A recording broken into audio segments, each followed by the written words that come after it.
Hey everyone, welcome back to my channel. आप देख रहे हैं कि आर स्टडी क्लासेस। आज की इस वीडियो में हम पढ़ने वाले हैं क्लास 7th का हिंदी मल्हार का चैप्टर 9 चिड़िया। चलिए शुरू करते हैं। यहाँ पर हमें कुछ पंक्तियाँ दी गई हैं। इसके जो लेखक हैं वो R.C. प्रसाद सिंह जी हैं और यहाँ पर वो चिड़िया के बारे में बताते हैं। चिड़िया मतलब कि जो स्वतंत्रता, सहयोग और एक वो संदेश देना चाहते हैं, तो उसके बारे में बताते हैं। यहाँ पर हमें कुछ पंक्तियाँ दी गई हैं। पीपल की ऊंची डाली पर बैठी चिड़िया गाती है, तुम्हें ज्ञात क्या अपनी बोली में संदेश सुनाती है। तो इन पंक्तियों में जो कवि हैं वो कहते हैं कि पीपल की सबसे ऊंची वाली डाली पर एक चिड़िया बैठी है और वो गा रही है और वो कुछ संदेश देना चाहती है। तो क्या तुम्हें पता है कि वो अपनी बोली में क्या संदेश सुना रही है? चिड़िया बैठी प्रेम प्रीति की रीति हमें सिखलाती है, वह जग के बंदी मानव को मुक्ति मंत्र बतलाती है। इन पंक्तियों में जो चिड़िया है वो हमें बताती है, कवि कहते हैं कि चिड़िया हमें बताती है कि हमें प्रेम प्रीति की रीति को अपनाना चाहिए और वो हमें प्रेम से और प्रीति यानी कि प्रेम प्रीति से रहना सिखा रही है और सभी व्यक्तियों को, आपस में मनुष्यों को प्रेम से रहना चाहिए और हर एक व्यक्ति को इस संसार में, इस जग में स्वतंत्रता से जीना चाहिए। नेक्स्ट है, वन में जितने पंछी हैं, खंजन कपोत चातक कोकिल काक हंस शुक आदि वास करते सब आपस में हिलमिल। यहाँ पर जो कवि है वो कहते हैं कि जो चिड़िया है वो बताती है कि वन में बहुत सारे पंछी रहते हैं, जैसे कि खंजन कपोत चातक कोकिल काक हंस शुक। ये सभी आपस में एक ही जंगल में रहते हैं और फिर भी बहुत ज़्यादा प्रेम से रहते हैं। तो सभी को आपस में प्रेम से रहना चाहिए।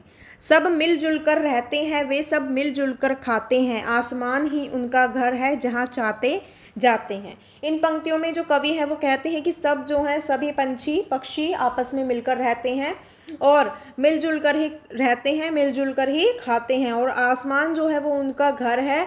वो जहाँ भी चाहते हैं वहाँ पर उड़ते हैं और स्वतंत्रता से अपना जीवन जीते हैं और जहाँ उनका मन करता है वहाँ रहते हैं और जाते हैं।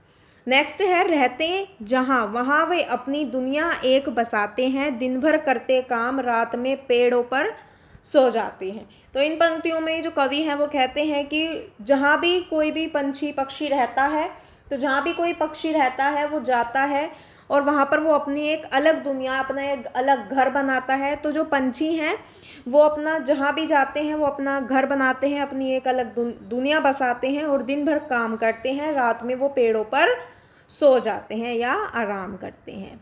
नेक्स्ट है, उनके मन में लोभ नहीं है, पाप नहीं, परवाह नहीं, जग का सारा माल हड़प कर जाने की भी चाह नहीं। इन पंक्तियों में जो कवि हैं वो कहते हैं कि उनके मन में कोई भी लालच नहीं है, कोई भी लोभ नहीं है किसी भी चीज़ का, किसी भी चीज़ को पाने का, और कोई उनके मन में कोई पाप नहीं है, वो किसी का बुरा नहीं करना चाहते हैं, किसी की उन्हें परवाह भी नहीं है, वो अपनी मर्ज़ी से जीते हैं, अपना जो उनका मन करता है वो करते हैं। जग का सारा माल हड़प कर उनकी जाने की भी कोई इच्छा नहीं है। ठीक है।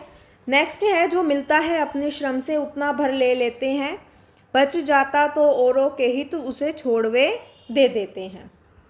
यानी कि वो अपनी मेहनत करते हैं, अपनी मेहनत से खाते हैं, अपना खाना ढूंढते हैं, अपना घर तिनके तिनके जोड़कर, छोटी मोटी डंडियाँ जोड़कर, अपना तिनके तिनके जोड़कर अपना घर बनाते हैं और जो भी उन्हें अपनी मेहनत से मिलता है वो उसको अपना आराम से भर के खाते हैं, पीते हैं और जो बच जाता है वो दूसरों के लिए भी छोड़ देते हैं। सीमाहीन गगन में उड़ते निर्भय विचरण करते हैं, नहीं कमाई से औरों की अपना घर वे भरते हैं। यानी कि यहाँ पर हमें बताया गया है कि वो उनके पास कोई भी किसी भी प्रकार की कोई सीमा नहीं है, वो स्वतंत्रता से गगन में आकाश में उड़ते हैं, अपना काम करते हैं और दूसरों की कमाई से अपना वो घर नहीं भरते हैं, अपनी मेहनत की कमाई खाते हैं और स्वतंत्रता से जीते हैं।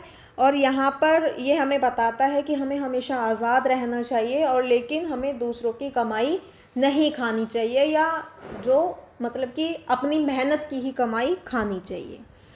वे कहते हैं, मानव सीखो तुम हमसे जीना जग में, हम स्वच्छंद हैं और क्यों तुमने डाली है बेड़ी पग में।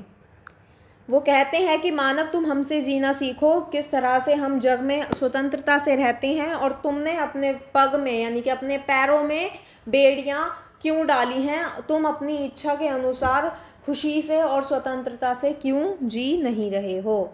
तुम देखो हमको फिर अपनी सोने की कड़ियां तोड़ो, ओ मानव तुम मानवता से द्रोह भावना को छोड़ो। वो कहते हैं कि तुम हमें देखो और अपनी जो सोने की कड़ियां हैं वो तोड़ो, यानी कि अपने जो बंधन हैं जिनसे तुम्हें मुक्त हो जाना चाहिए, या जो तुम्हें किसी भी प्रकार का दुख देते हैं तुम्हें उन सबको तोड़ देना चाहिए, उन बंधनों से मुक्त हो जाना चाहिए, और किसी का भी लेकिन बुरा नहीं सोचना चाहिए, और ये सब सोच के तुम्हें स्वतंत्रता से जीना चाहिए।